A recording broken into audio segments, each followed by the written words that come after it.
never slow up, no I don't take shit. I got no love for the fakeness. If you wanna play tough and wanna hate this, I'll always show up. I don't ever slow up, no I don't take shit. I got no.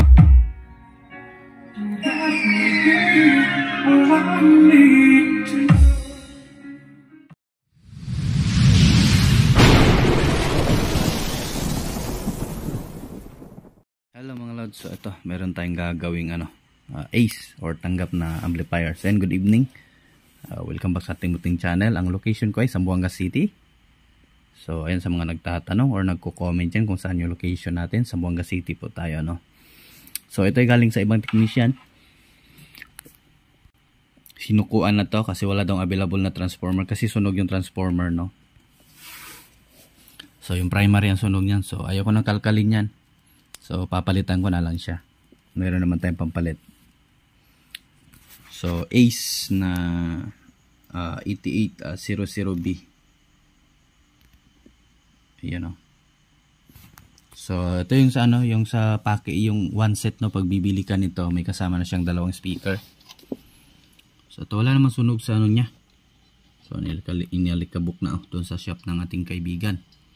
Galing to doon sa kanya, sinukuha niya na. So malaki naman yung transformer niya. Mas malaki pa sa 302. Kaya pala ang ganda ng nito. Itong ganitong amplifier, may kasamang speaker, no. Kaya pala maganda tunog nito. Ay malaki pala yung transformer niya. So ayan yung transformer niya. Marami kasing supply to, kaya nahirapan siya maghanap kasi meron tong ito, yung 24, no. Yang 024 at saka 04.5. So supplyan dito sa kanyang display. So kaya yan, hirapan siya. Hirapan din siya maghanap ng 24 volts na maliit. So ayan, ang supply niya kasi is focus, meron siyang 28028 blue black blue, and then 15015 yellow black yellow. So supplyan ng tone control, no. And then 024 at 04 at 04.5 volts, so sa kanyang display. So meron tayong pang replace dito. So ito yung re-replace natin. Ito ay galing din sa amplifier na may display, kaso nga lang warak na talaga yung board. So tinanggal na lang natin yung niya. Ito. So ito, mas mataas to kaunti dito na voltahe sa kanya, no. So ayan, pero magkasing size lang sila. At ito, sa tingin ko pure copper to. And then ito hindi, aluminum. Iba yung kulay, ayan, magkaiba sila ng kulay. And then ito ay MQ211. So galing to sa Miki na amplifier. So meron tong secondary na 010. Meron siyang 010. So mas marami to dito kaysa dito. 010 volt na orange. So ito orange 010 ito. And then 31 volt, no. So mas mataas to kaunti. So taas kasi ito 28028, ito ay 31031. Magkasing power na sila ng ating concert EB502, no. And then 14 volt times 2 or 14014. And then ito nga, ito yung pang-supply ng display. So ayan, 0623. So dito sa kanya 024 or 04.5. So ito, pwede lang ito i-supply. So hanapin lang natin yung 0 dito, yung mga common nito, at ipagsama na lang natin. So ayan, kasi ito siya 0623 direkta. Black, yellow, green. Ito na siya. Then ito, hanapin natin yung common, yung 0 nila. Kasi pag magkamali tayo ng tapping, ay hindi yan gagana. So ito, palitan na natin to. So wala naman yung sunog dito sa kanyang kaso nga lang nawala na yung glass dito. So nagiging open na siya. Tingnan na lang natin kung pwede pang palit natin dito.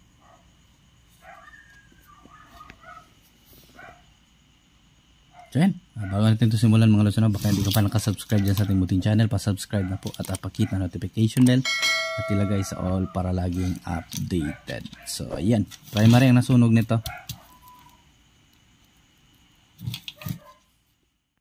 Update tayo at nung kinabit na natin ito, so mukhang kinatbi ata itong supply nito. So nasusunog, umuusok itong ano natin, itong resistor, ayan yung 100 ohms natin. Saka yun dito sa taas, ayan 100 ohms, umuusok siya. So mukhang mapapalaban tayo sa add nito. Mag-a-add na lang tayo ng turn dito, yung itong secondary na to, yung supply natin ng display dito, tatanggalin natin tapos ililipat natin dito. So iikot na lang din natin siya dito, nilalagyan natin ng plastic. So hindi natin itong plastic na to, hindi natin tanggalin. So tanggalin lang natin to, then iyan na lang natin, ikot lang din dito para may supply tayo dito sa display. So ayan, then ito lang din yung plastic na to, gagamitin natin pang cover din dito, babalutin natin ito. So ganyan lang paraan pag walang mahanap na pan-supply. So yung supply dito niya na mismo sa display, ilipat natin dito. So ayan, lipat ko muna mga lods. Mga lods, nakapagdagdag na tayo ng yung yellow at saka yung white, no? So nadagdag na natin. Ipatong na natin sa transformer na ating nilagay. So ganyan lang gawin mga lods kapag mag-a-add kayo ng kung meron kayong karagdagang ilalagay na power supply like blower or supply ng Bluetooth. Pag mag-a-add kayo ng Bluetooth na mahirapan kayo imbis na bibili kayo ng panibagong transformer, ay ang gagawin nyo, bilhin lang kayo ng copper na ganito, maliit lang siya, or magre-recycle na lang kayo. So magdagdag lang kayo sa old na transformer niyo diyan kung wala kayong mahanap na so ayan, dagdag lang. Kasi ito hindi natin magagamit kasi nasusunog yung natin, mas di siguro kaya sa 26 volt kasi 26 volt yung nasusukat natin sa ating transformer. So ayan, ganito yung solution. So ito, tatakpan na natin ng ating ang tawag dito, yung plastic, no? Hindi na ito Kapton tape So ayan, takpan nyo ito para safety, no? Ganyan lang, additional lang. So then ayan, tutunog na to ngayon. Babalik na sa original yung at least tumaas yung supply natin kasi 28028 yung una, and then yung itong sa atin ay 31.5 ba yan? Kung natatandaan, natakpan ko na So 31 volts BC, so mas tumaas siya ng kaunti, no? So ayan, tatakpan ko na to nang makapag testing tayo kung hindi na ba masusunog yung ating display na resistor, supply ng ating display. Ito na mga lods, nailagay na natin. So ayan, takpan na natin, ayan, ganyan lang gawin yung mga lods. So ito, testing na natin, nilagay ko na.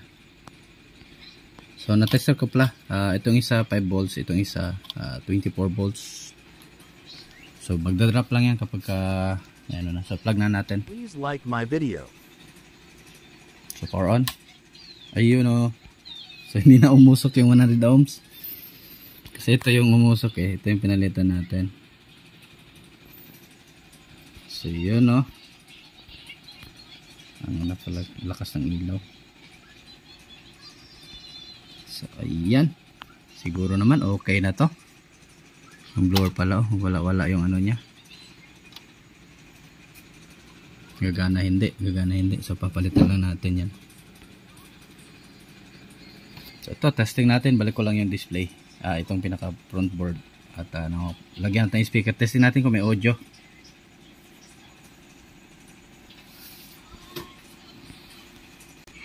So ito, balik na natin. So mamaya lang natin totalian, testing muna natin kung tutunog. So power natin. So yun, okay na. Diba? So try natin input Bluetooth, FM tayo. Ayun, sus, ganyan lang gawin nyo pag wala kayong mahanap na transformer. Basta okay lang yung secondary mga lods, di lang na damay pagkasunog. So tanggalin nyo lang yung sa old na transformer. Yun na yung gagawin yung secondary ulit. So USB tayo. So lakas din to, parang 302. Mas malakas pa to sa 302 kasi malaki yung transformer.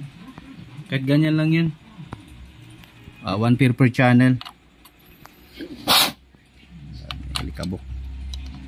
So USB tayo.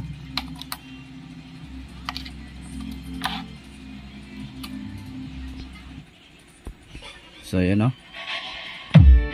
Diba? Ganda ng tunog.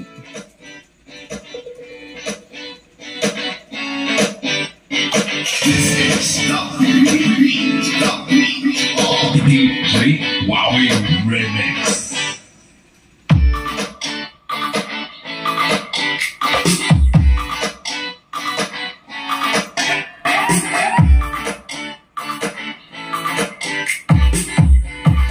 Yung 5 volt kasi mga lods, yung supply niya dito, no? Para may communication sila sa ano dito sa LCD. Supply yun ng ayun sa baba, papuntang baba. Meron pala sa ano, may sarili palang supply yung ating USB. Pero may 5 volts to eh. Dalawa, 5 volts at saka itong ano, supply ng dito sa ano niya, pinaka-display. So yan, goods na. So yan.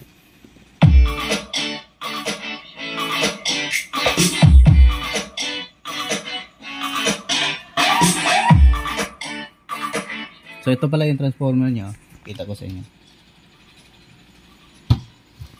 So ayan oh. Sunog talaga yung ano niya. So pure copper sana ito. Pure copper yung kanyang secondary na nilagay natin ano. Ito lang yung ano aluminum yung primary niya. So pero yung secondary pure copper, ayan oh, aluminum yung secondary.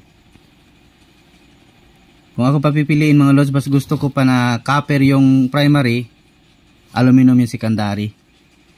Kasi nasa ilalim to eh. Importante mas ano yung ano, kasi in case mabasa-basa, yung copper kasi ay hindi agad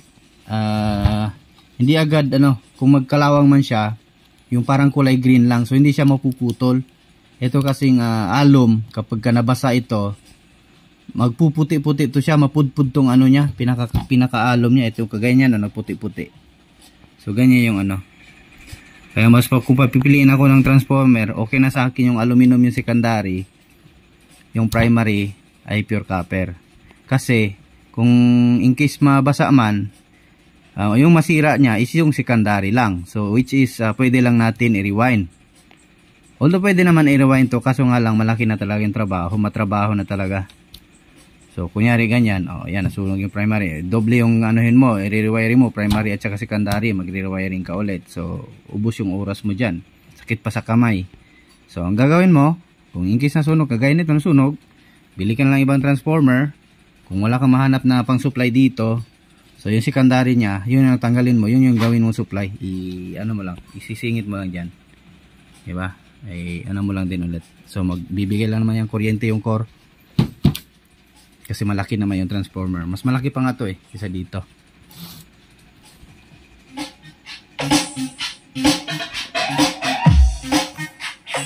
Ayan, goods na.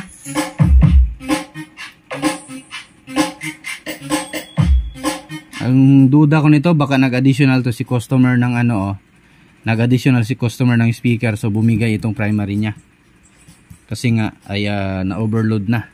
So mag-iinit kasi yung transformer natin kapag sumobra na tayo sa load. So ayun, baka ginawa niyang 4. Hindi naman nasira sa watts, nasira sa ohms. So doon siya nadali sa ohms. Kaya pag mababa na kasi yung ohms sa ating load, ay itong transformer kasi iinit. So ang tendency niyan, kung di masunog yung speaker or ma-burn out yung channel, either left and right, ito yung masusunog. So siya yung nasunog, yung transformer niyang nasunog, ang primary. So ayan, tada na tayo.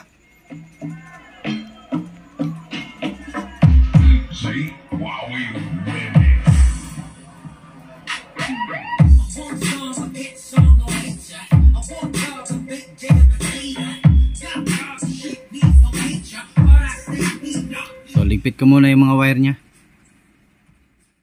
loads na at ayan, ayos na natin yung wire. Yan o. So, linis na tingnan. So, testing natin. USB.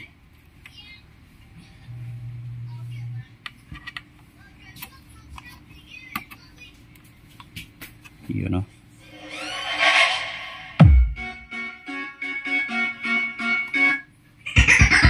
ILP Music Production.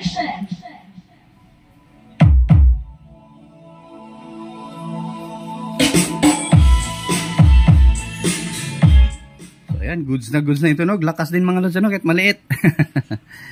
Lucky ba naman ang transformer? Pang 502 na yung transformer eh. Sa 502 yung transformer.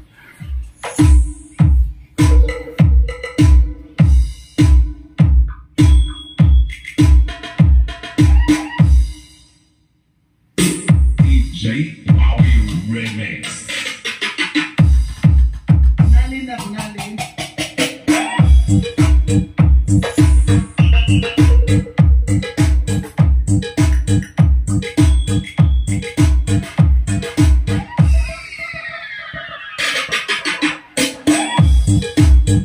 Wala lang siyang mid, treble lang at saka bass yung ano, meron siya. So yun o. Yan sa mic na.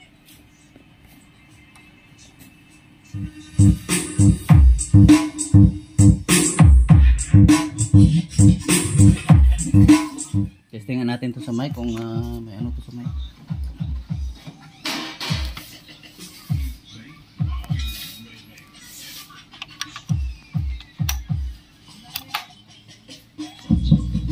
Hey, so yun, okay. Ayos din pala tunog mga lods.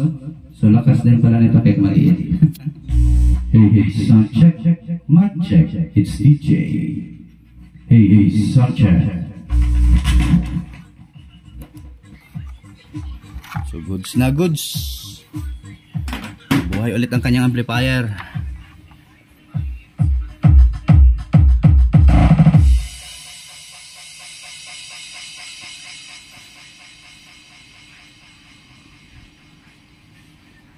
So yan, huwag kalimutan i-like ang aking video mga lods, ano? So kung ito may nyo nagustuhan, huwag kalimutang i-like. At kung hindi ka pa nakasubscribe sa aking munting channel, pa-subscribe na po. At ayan, at pakit na notification bell at ilagay sa all. Para sana all. Disco Mobile. This is Big Daddy Disco Mobile of England. Daho ang weekend. Big Daddy. Baka hat papa yan.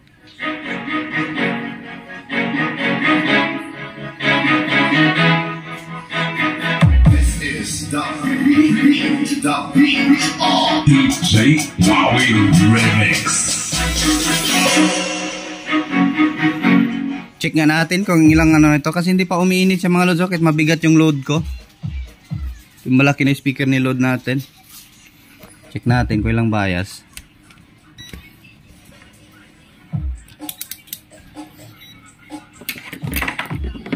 Oops.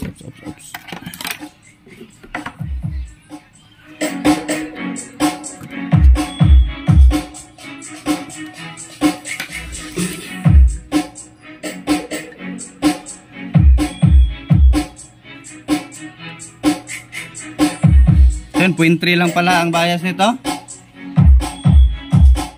Kaya pala hindi masyadong umiinit.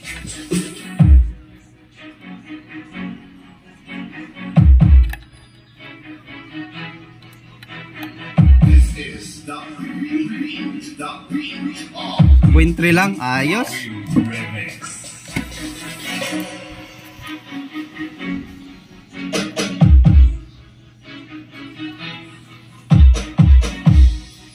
Mas mainit pa tong ano na to.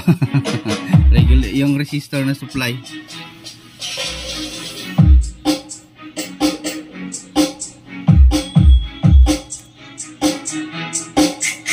Relay na lang ang kulang sa amplifier na to. Di man lang nilagyan ng relay ng ano, factory. So kahit yung maliit lang ano.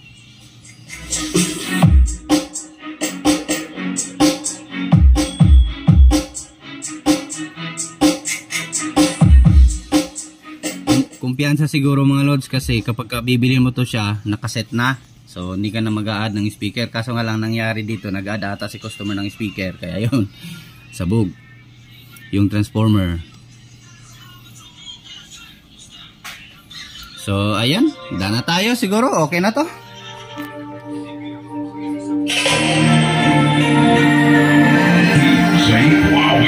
Remix.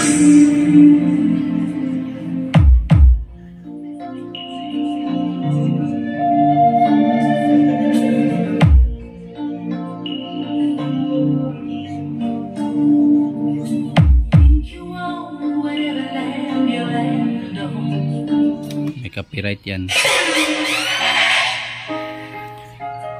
So yan, at hanggang dito lang muna yung video natin until sa next vlog natin or next content natin. So amplifier na naman, so sa upgrade na tayo kasi medyo lumuwang na tayo kaunti. So yan, thanks for watching mga lods at maraming thank you. So ayan, at adios mabalos, so bye bye. DJ Wowie Remix. Look at this face. I know the years are showing.